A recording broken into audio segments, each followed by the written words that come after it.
जिन भाइयों ने नहीं सुना वो भी इस वीडियो को सुने, क्योंकि हम तो खुद चला के आपको इनको वीडियो दिखाएंगे, आपको सुनाएंगे, तभी तो आप निर्णय करोगे। अगर मैं ही आपको बोल दूं अपनी तरफ से और आपको यदि मैं वो मैनेजमेंट वाला वीडियो ना दिखाऊं जो इन्होंने संगत में वायरल कर रखा है, तो आप कैसे समझ पाओगे कि क्या सही है और क्या गलत है? आप तो यही कहोगे कि पवन दास तो अपनी तरफ से बोल रहा है। लेकिन पुण्यात्माओं, हम सत्सेवक हैं और ये भक्ति मार्ग गुरुजी ने बताया निष्पक्ष होके चलने का है, पक्ष और विपक्ष से दूर निष्पक्ष होके। तो आपको साथ में इन लोगों का वीडियो दिखाऊंगा, उसके बाद में फिर ज्ञान आधार से परमात्मा इस पे विश्लेषण करवाएंगे। तो सुनिए इनकी गदर फिल्म का पार्ट 3। सभी भक्तों को सच्चाई। हमने पिछली वीडियो के माध्यम से आपको सच्चाई से परिचित कराने की कोशिश की कि किस तरह कुछ तथाकथित सत्सेवक जिनको सदगुरुदेव संत रामपाल जी महाराज ने गुरुद्रोही घोषित किया हुआ है, वो झूठ पर झूठ बोलते आ रहे हैं। यह बात स्पष्ट हो चुकी है कि संजय दिल्ली व पवन जयपुर तथा जो भी इनके साथ समर्थन में हैं, उनको सदगुरुदेव जी ने गुरुद्रोही घोषित किया हुआ है। आज समाज में जिसको भी यह पता चल जाता है कि केवल संत रामपाल जी महाराज ही इस संसार से मुक्ति दिला सकते हैं और सतलोक ले जा सकते हैं, फिर चाहे वो सत्संग देखकर समझे हों या पुस्तक पढ़कर, वह नामदान केंद्र पर आकर नाम उपदेश ले लेते हैं। लेकिन दुख तब होता है जब संत रामपाल जी महाराज की हरी भरी बगिया को ये गुरुद्रोही नामक खराब करते हैं।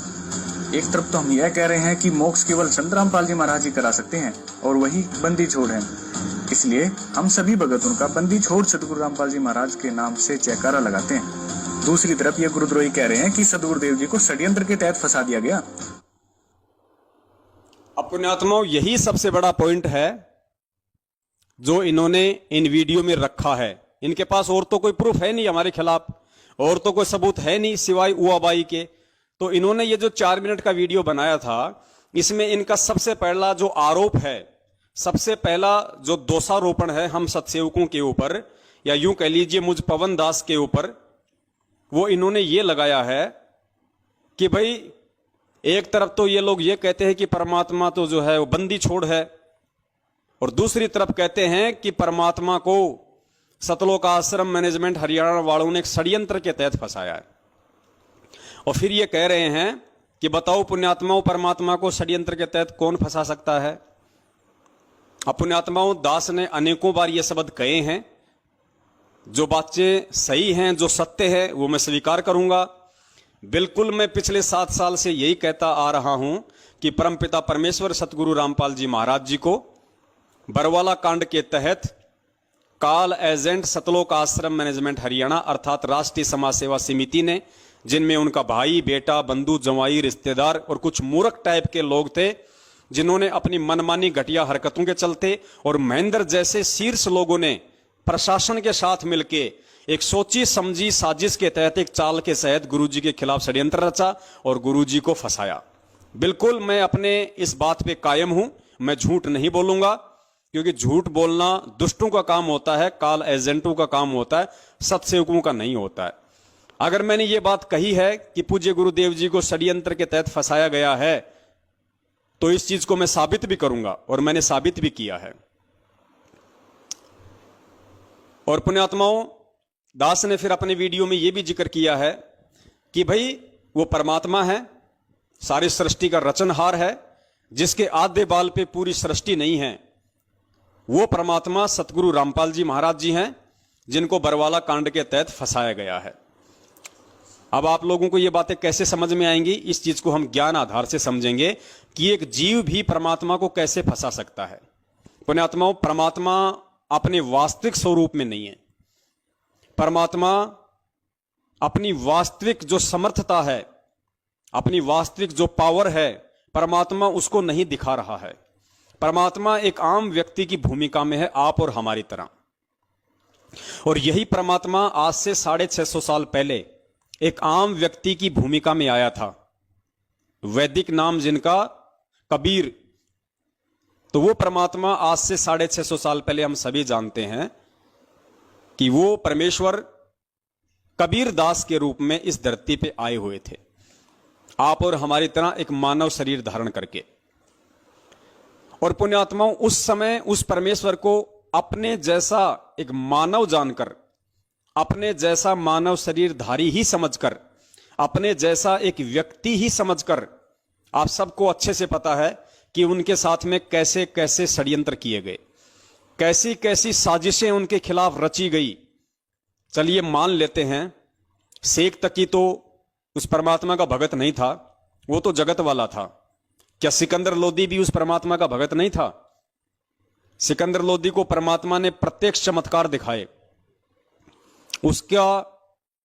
उसको जो चरम का रोग था, उसको जो जलन का रोग था, परमेश्वर ने आशीर्वाद मात्र से ठीक किया।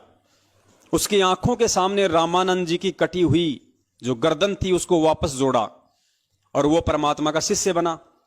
उसके बावजूद भी पुण्यात्माओं वो शेख तकी के चक्कर में आके और खुद उसने उस परमपिता परमेश्वर जी को अपना राज्य बचाने के लिए, अपनी इज्जत बचाने के लिए मुसलमान समाज के सामने शेख तकी के भय से उसने परमेश्वर को उस दरिया में डुबोने का आदेश दिया। परमात्मा को 8 पहर तक डुबोने की कोशिश की गई, गोलियां मारी गई, तीर मारे गए, भाले मारे गए, लेकिन परमात्मा नहीं डूबे। तो परमेश्वर को उन्होंने अपनी सूझबूझ से कि आ जाओ आ जाओ आ जाओ, आप तो भगवान हो, आ जाओ आ जाओ। जैसे ही परमात्मा बाहर आए, तुरंत उस सिकंदर लोदी ने, ये मैं गुरुदेव के सत्संगों की बात कह रहा हूं, तुरंत उसी भगत ने, उसी शिष्य ने, उसी सिकंदर लोदी ने अपने हाथों से दुनिया को खुश करने के लिए कबीर साहिब जी के गले में बेड़ी डाली। कबीर साहिब जी को बेड़ियों में जकड़ा और खूनी हाथी के नीचे उनको कुचलवाने के लिए उनको दिल्ली लाया गया। पुण्यात्माओं, वो साजिश वो किसने रची थी? किसने परमात्मा के साथ में षड्यंत्र किया?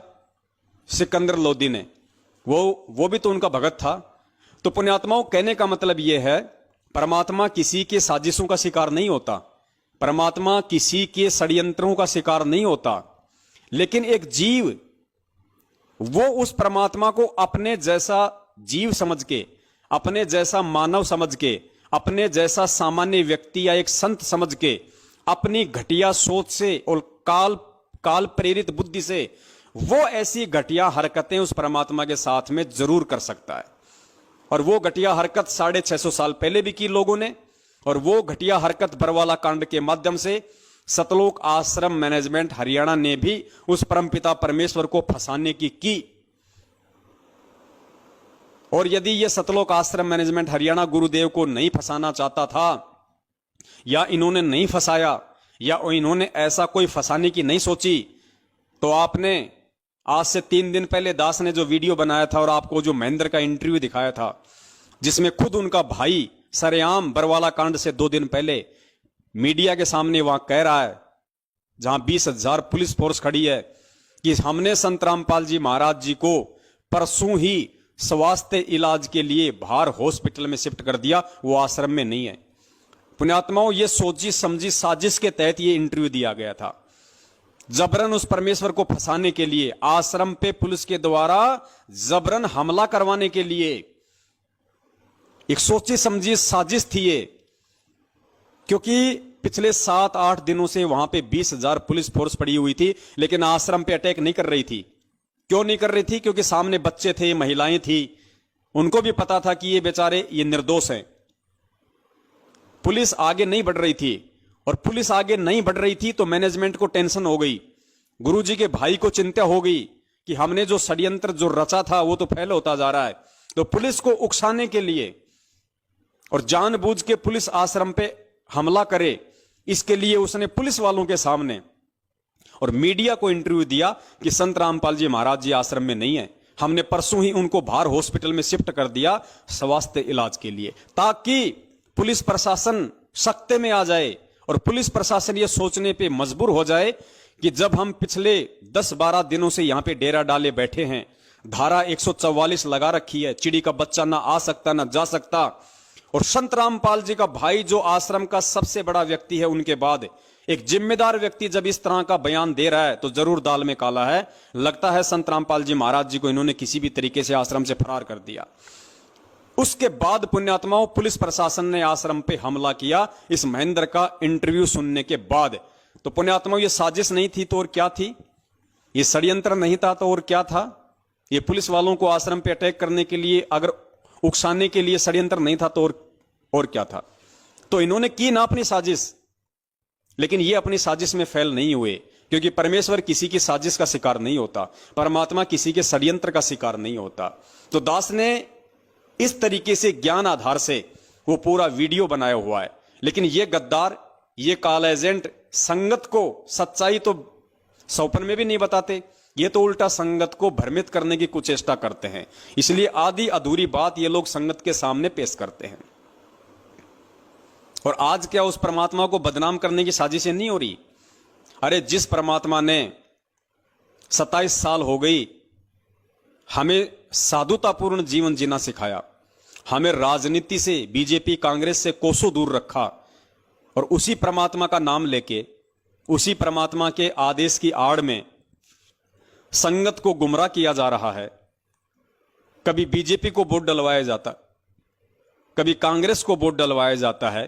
तो क्या ये उस परमात्मा को देश और दुनिया में बदनाम करवाने की साजिश नहीं चल रही? जब तुम बीजेपी को वोट दोगे तो आधा देश जो कांग्रेस के पक्ष में है, क्या तुम्हारे गुरुदेव को गालियां नहीं निकालेगा?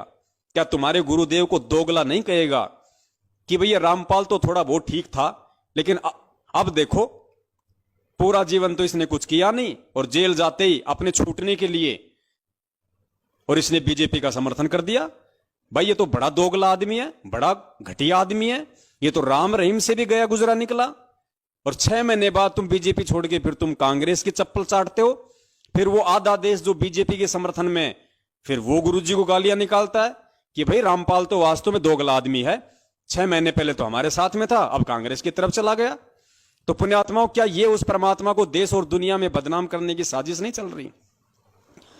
तो दास ने कौन सा ये गलत कह दिया कि परमपिता परमेश्वर जी के साथ में साजिशें रच रहा है सतलोक आश्रम मैनेजमेंट हरियाणा, और एक सोची समझी साजिश के तहत उनको बरवाला कांड के तहत उनको जेल करवाई गई। और दास तो यहां तक कहेगा कि परमपिता परमेश्वर जी को अपने जैसा एक आम व्यक्ति समझ के इस महेंद्र भगोड़े ने उनको आश्रम में ही जान से मारने की भी पूरी कोशिश की थी। पूरी प्लानिंग थी कि संत रामपाल जी को आश्रम में ही जान से खत्म कर दिया जाए। लेकिन ये एक बहुत बड़ा रहस्य है, बहुत गहरी घटना है। दास इसका जिक्र पहले कर चुका है।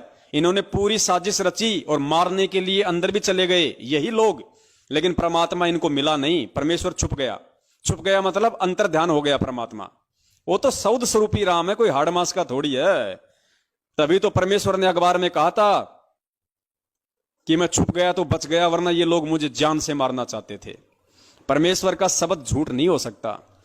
इन लोगों ने पूरी मारने की कोशिश की थी। और ये दास उस समय वहीं था बरवाला आश्रम में। दास 20 दिन तक वहीं था। बरवाला कांड से 5-10 दिन पहले चला गया था, और बरवाला कांड के दूसरे दिन दास वहां से आया है। आश्रम में ये अफवाह फैला दी गई थी इन काल एजेंटों के द्वारा कि गुरुजी तो 5 तत्व का शरीर छोड़ के सतलोक चले गए। पूरी संगत बेचारी रो रही थी कि भाई गुरुजी ने शरीर छोड़ दिया, गुरुजी ने शरीर छोड़ दिया। मतलब इनकी प्लानिंग थी, इनकी पहले इन्होंने अफवाह उड़ाई कि गुरुजी अपना 5 तत्व का शरीर छोड़ के सतलोक चले गए, ताकि वो इल्जाम हरियाणा पुलिस प्रशासन पे आ जाए। और फिर इन्होंने गुरुजी को जान से मारने के लिए अपने जैसा इंसान समझ के, अपने जैसा एक व्यक्ति समझ के, एक साधारण मानव समझ के, फिर ये लोग गुरुदेव को अंदर जान से मारने के लिए गए। लेकिन परमात्मा अंतर्ध्यान हो गए। इन्होंने ढूंढा लेकिन परमेश्वर नहीं मिला इनको। फिर इन्होंने कहा कि गुरुजी तो अपना 5 तत्वों का शरीर छोड़ के सतलोक चले गए। मतलब फिर इन्होंने सोचा कि अब क्या करें, अब तो कोई चारा नहीं है अपने पास में। तो ऐसे घटिया, ऐसे निकम्मे लोग हैं पुण्यात्माओं ये, और इन लोगों की तो शकल देखना भी महापाप है, और तुम इनके ऊपर फिदा हो रहे हो। ऐसे लोगों के विषय में परमात्मा कहते हैं कि पापी प्रभात ना भेटो। पापी यानी दुष्ट प्रवृत्ति का लोग, उसको तो सुबह सुबह, प्रभात यानी सुबह का समय, कि ऐसे लोगों की तो सुबह सुबह दर्शन भी नहीं होने चाहिए। पापी प्रभात ना भेटो, मुख देखे पाप लगे जिसका, और 9 मास गर्भ त्रास दई, धिक्कार जन्म उसकी मां का। और अब आपको बताते हैं पुण्यात्माओं, इस पवन दास ने तो चलो फिर भी ज्ञान आधार से ये बातें कही कि परमपिता परमेश्वर के प्रति साजिशें रची इन लोगों ने। और ये कहते हैं कि पवन दास कह रहा है, मतलब मेरे ऊपर दोषारोपण लगा रहे हैं ये लोग कि देखो ये पवन दास कह रहा है कि गुरुजी को षड्यंत्र के तहत फंसा दिया गया, जबकि वो परमात्मा है। अरे पवनदास नहीं कह रहा गधो, तुम्हारे में से जो तुम्हारे जो बड़े गधे हैं, जो मैनेजमेंट के मुख्य मुख्य जो सांड हैं, जो गेंडे हैं, वो कह रहे हैं, तो जरा उनके ऊपर भी वीडियो बनाओ। अगर तुम्हारी माँ ने तुम्हारे को दूध पिलाया है और अगर तुम एक बाप की औलाद हो, जिस भी व्यक्ति ने ये वीडियो बनाया है सतलोक आश्रम मैनेजमेंट हरियाणा वाले ने, अगर वो एक बाप की औलाद है और यदि मुझ पवनदास के ऊपर उसने वीडियो बनाने की हिम्मत की है, तो मध्य प्रदेश के स्टेट कोऑर्डिनेटर गेंडा स्वामी लठबाज विष्णु साहू के ऊपर भी वीडियो बनाओ, उस तेली के ऊपर भी वीडियो बनाओ। क्योंकि अब जो आप आगे सुनेंगे मीडिया को इंटरव्यू देते हुए, वो विष्णु तेली खुद कह रहा है कि हरियाणा सरकार ने हमारे गुरुजी को एक सोची समझी षड्यंत्र के तहत जेल में डाल दिया। सुनो इनके गेंडा स्वामी का इंटरव्यू, मध्य प्रदेश के स्टेट कोऑर्डिनेटर विष्णु साहू का। और पुण्यात्माओं, फिर सवाल करना इन लोगों से जिन्होंने ये वीडियो देखा है कि भैया तुम तो पवनदास पे आरोप लगा रहे थे, उसने तो ज्ञान आधार से इस बात का स्पष्टीकरण दे दिया है, लेकिन ये जो तुम्हारा जो ये गेंडा स्वामी है, अब इसका क्या जवाब है? अब इसकी शिकायत नहीं लगाओगे? अब ये गुरुद्रोही नहीं होगा? सुनिए इस गेंडा स्वामी का इंटरव्यू। रामपाल जी महाराज ही करा सकते हैं और वही बंदी छोड़ है, इसलिए हम सभी भगत उनका बंदी छोड़ सदगुरु रामपाल जी महाराज के नाम से जयकारा लगाते हैं। दूसरी तरफ ये गुरुद्रोही कह रहे हैं कि सदगुरुदेव जी को षड्यंत्र के तहत फंसा दिया गया। सतगुरुदेव जी को षड्यंत्र के तहत फंसा दिया गया। सुनिए विष्णु साहू का इंटरव्यू। और हमारे साथ भी ऐसा ही हुआ है। हमारे गुरुजी ने यहाँ पर सबको बोला था, जितने भी संत महंत आचार्य है देश के अंदर विदेश के अंदर, सबको बोला कि आओ, अगर आप परमात्मा का कोई भी जानते हो तो मुझसे ज्ञान चर्चा करो। हमारे सदगुरुदेव जी का खुलासा किया, शास्त्र में बताया कि देखो यहाँ पर परमात्मा ऐसे मिलेगा, इस विधि से मिलेगा, और आप लोग जो कर रहे हो गलत साधना कर रहे हो, आओ मुझसे शास्त्र करो। कोई भी गुरुजी शास्त्र करने को तैयार नहीं हुआ और उनकी दुकान बंद होते नजर आने लगी। सारे जितने भी संत महंत के अनुयायी थे वो उनको छोड़ हमारे गुरु से नाम दीक्षा लेने लगे। तो उन्होंने एक षड्यंत्र बनाकर एक सोची समझी साजिश के तहत हरियाणा सरकार के साथ मिलकर हमारे गुरुजी को षड्यंत्र के तहत जेल में डाल दिया गया। मगर एक बार फिर से सुनना पुण्यात्माओं, विष्णु साहू कह रहा है कि हमारे गुरुजी को इन नकली संतों ने हरियाणा सरकार के साथ मिलकर एक सोची समझी साजिश के तहत, एक षड्यंत्र के तहत जेल में डाल दिया गया। ध्यान से सुनना। फिर भी हम बोले कि परमात्मा है, परमात्मा में लीला करते हैं, और हम ये आपको गारंटी के साथ बोल सकते हैं कि हमारे सदगुरु जी आने वाले 5 से 6 महीने में जेल से बाहर आ जाएंगे और न्याय तो दास अपनी घर मुझसे शासन कर। कोई भी मुझे शासन करने को तैयार नहीं हुआ और उनकी दुकान बंद होते नजर आने लगी। सारे जितने भी संत महंत के अनुयायी थे वो उनको छोड़कर हमारे गुरु से नाम दीक्षा लेने लगे। तो उन्होंने एक षड्यंत्र बनाकर एक सोची समझी साजिश के तहत हरियाणा सरकार के साथ मिलकर हमारे गुरु जी को षड्यंत्र के तहत जेल में डाल दिया गया। मगर फिर भी हम बोले कि परमात्मा है, परमात्मा में लीला करते हैं, और हम ये आपको गारंटी के साथ बोल सकते हैं कि हमारे सदगुरु जी आने वाले 5 से 6 महीने में जेल से बाहर आ जाएंगे और न्याय तो दास अपनी गर्दन कटवा देंगे। तो पुण्यात्माओं, दास ने तो अपना स्पष्टीकरण ज्ञान आधार से आपको दे दिया है, जो इन लोगों ने छुपाया और आप लोगों को सच्चाई नहीं बताई, और उल्टा मुझ दास पे एक छोटा सा दोष लगा दिया कि ये पवनदास तो गुरुजी को परमात्मा नहीं मानता और कह रहा है कि परमात्मा को षड्यंत्र के तहत फंसा दिया। अब ये विष्णु साहू, ये गेंडा स्वामी, मध्य प्रदेश का स्टेट कोऑर्डिनेटर, गाड़ीबाज लठबाज विष्णु तेली, अब इससे जवाब लेने की हिम्मत क्या यह वीडियो बनाने वाला करेगा? क्या इस सतलोक आश्रम मैनेजमेंट हरियाणा वालों की माताओं ने उनको इतना दूध पिलाया है जो इस 140 किलो के गेंडा स्वामी से सवाल कर सके? करेंगे ये लोग सवाल? जिंदगी में नहीं करेंगे। ये काल एजेंट है भाई, आपस में मिलकर अपनी दुकान चला रहे हैं, अपना धंधा चला रहे हैं। इनकी प्रार्थनाएं कहीं नहीं जाती। ये गुरुद्रोही नहीं होते। यहां तो जैसे हमारे पूज्य गुरुदेव जी कहते हैं कि निरंजन धन तेरा दरबार, यहां तनिक न न्याय विचार, झूठों को तो साचा बतावे, ओ साचों को तो झूठा बतावे, झूठों का एतबार, निरंजन धन तेरा दरबार। तो पुण्यात्माओं, पवनदास अगर गाली खाए तो गुरुद्रोही, और इनका वर्ल्ड कोऑर्डिनेटर देशराज अगर मुंह में मूतने की गाली दे तो वो गुरुमुखी। पवनदास अगर जानवरों की तरह इनके सारनामियों से पिटे तो गुरुद्रोही, और इनके सारनामी देशराज, दिल्ली वाला परवेश, कुरुक्षेत्र वाला रमेश चंद्र चहल, बसंत सैनी का भाई रूपदास, अगर इस दास को लठों से मारें तो वो परम भगत। तो पुण्यात्माओं, ये काल भगवान का लोक है, यहां पे ऐसा ही होता है। गुरुजी कहते ना कि मालिक की वाणी है कि वैश्या ओडे मूल मूल खासा और गल मोतियों के हार, और पतिव्रता को मिले न खादी सूखा निरस आहार, निरंजन धन तेरा दरबार। पुण्यात्माओं, ये काल भगवान का लोक है। जब हमारे सतवादी परमात्मा को इन नालायकों ने अपनी साजिशों के तहत, अपने षड्यंत्रों के तहत, अपनी सोची समझी और घटिया मनवस हरकतों के तहत, अपनी अय्यासियों के तहत बरवाला कांड करवा के ऐसे ऐसे घटिया आचरणों से आज ये उनको देश और दुनिया में बदनाम कर रहे हैं। तो पुण्यात्माओं, ये आप और हमें कहां छोड़ने वाले हैं। इन्होंने उस परम संत को तो देशद्रोही घोषित करवा दिया और इस 2 कौड़ी के जीव पवन दास को गुरुद्रोही घोषित करवा दिया, ताकि संगत में आराम से अपना धार्मिक धंधा कर सके, कोई बोलने वाला ही ना बचे। लेकिन शायद इसको पता नहीं कि ना तो कभी वो परम संत टूटता है ना झुकता है। वो जिस मकसद को लेके इस पृथ्वी पे प्रकट होता है उसको पूरा करके जाता है। कोई माई का बाप इसी किस ब्रह्मांड में उसको रोकने वाला नहीं है। और जिस अपने बच्चे के सिर पे वो परम संत हाथ रख दे, फिर उस बच्चे को कोई माई का लोल संगत में रोकने वाला नहीं है।